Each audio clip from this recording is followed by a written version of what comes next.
uma frase que eu não sei a origem dela, mas o exemplo não é a melhor forma de ensino, mas é a única forma de ensino, né? Se você não pode ensinar pelo exemplo, você não pode ensinar. Não sei se tem alguma coisa, orientação com respeito a isso, a esse papel da liderança nessa transmissão, enfim. Bom, eu poderia dizer algo aí nesse sentido.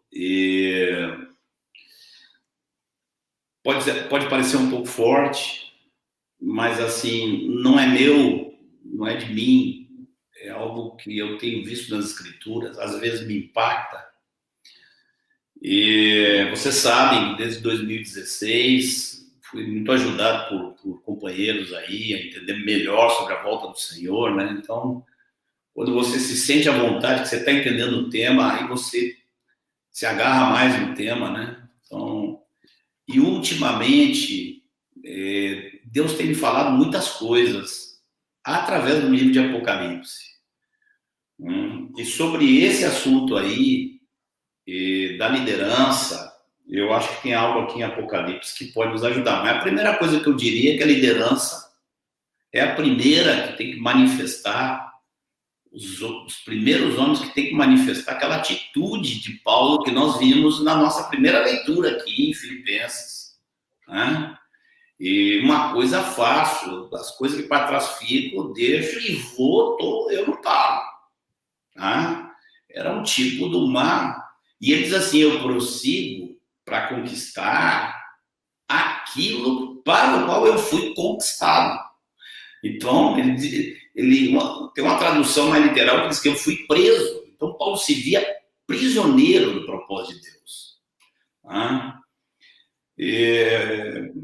Talvez, eu não sei se pode surpreender alguns, mas eu tô lendo a Bíblia cada vez de forma mais literal. Cada vez me afastando mais de querer interpretar a Bíblia alegoricamente, né?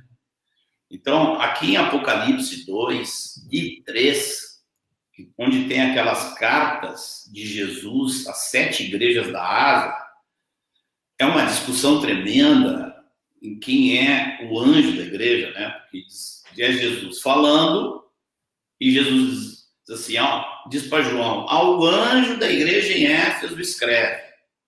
Então, quem é esse anjo? Então, uns especulam, mas para mim está ficando cada vez mais simples e mais clara a Bíblia. Quando Jesus diz assim, escreve ao anjo da igreja, ele diz assim, conheço as tuas obras, assim o teu labor como a tua perseverança. Obviamente, depois você vai ler todas as cartas, você vai ver que ele está falando com a liderança da igreja.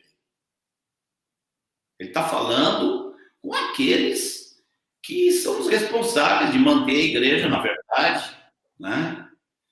E então é meio chocante quando você vai analisar essas cartas.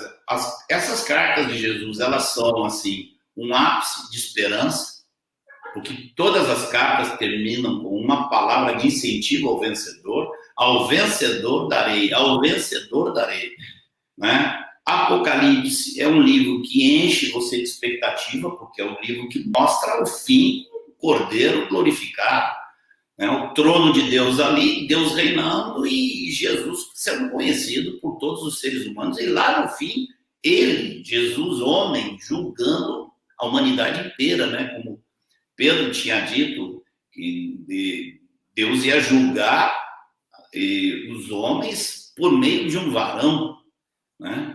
E esse varão é Cristo. Então, mas também tem coisas chocantes que é de advertência, né? E eu estava observando que nas 7 cartas tem 2 igrejas que não recebem repreensão nenhuma, tá? Que são a igreja de Esmirna, né? E a de Filadélfia. Elas não recebem repreensão. Agora, tem 2 igrejas ali que não recebem consideração nenhuma. Recebem assim, uma raquetada forte, tá? Que é a primeira não, a de Éfeso não. As que recebem as palavras mais fortes São a de Sardes, no capítulo 3, né? Já começa dizendo assim: tu tens nome de que vives e estás morto. Então já começa assim. E tem a outra de Laodiceia, que diz assim: não és quente, nem frio, és morno, e eu tô. Já começa assim. Então, olha assim, imagina o nível de engano que essa gente vivia. O nível de engano que vivia. E tem 3 outras igrejas, aonde há considerações positivas, onde Jesus, você tem isso, isso, isso aqui tá bom, mas tenho, porém, contra ti. Então, nessas 3 outras igrejas, que tem alguma palavra positiva, não é tão negativa como a de Sardes e a de Laodiceia, tem coisas positivas, mas depois assim, eu tenho contra ti, e vem um chamado ao arrependimento.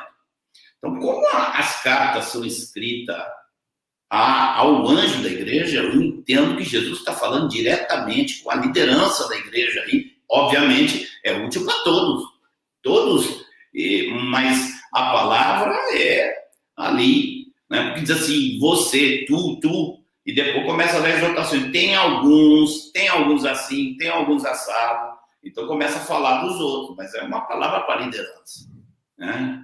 E eu diria assim, uma liderança acomodada, uma liderança orgulhosa.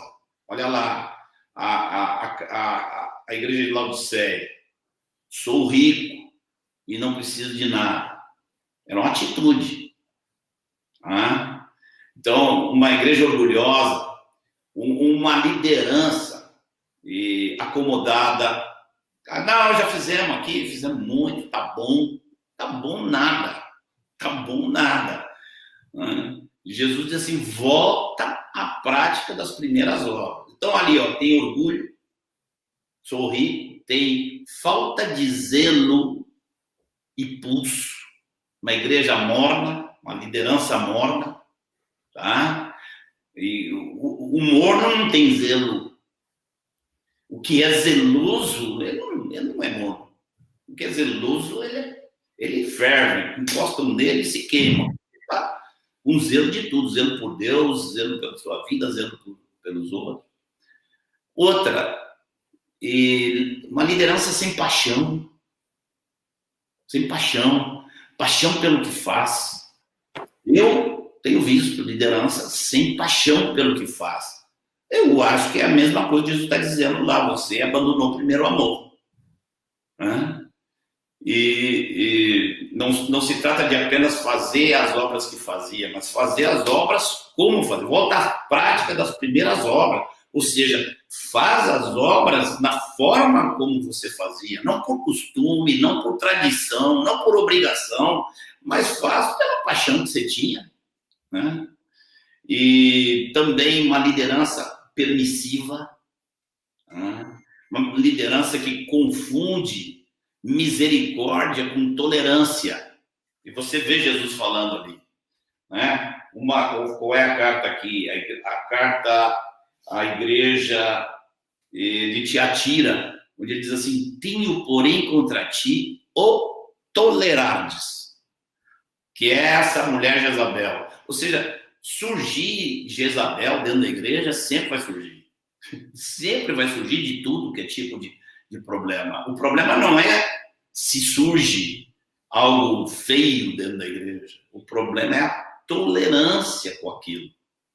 Né? Então, eu penso que todas essas atitudes, elas assim, tiram o foco do propósito de Deus.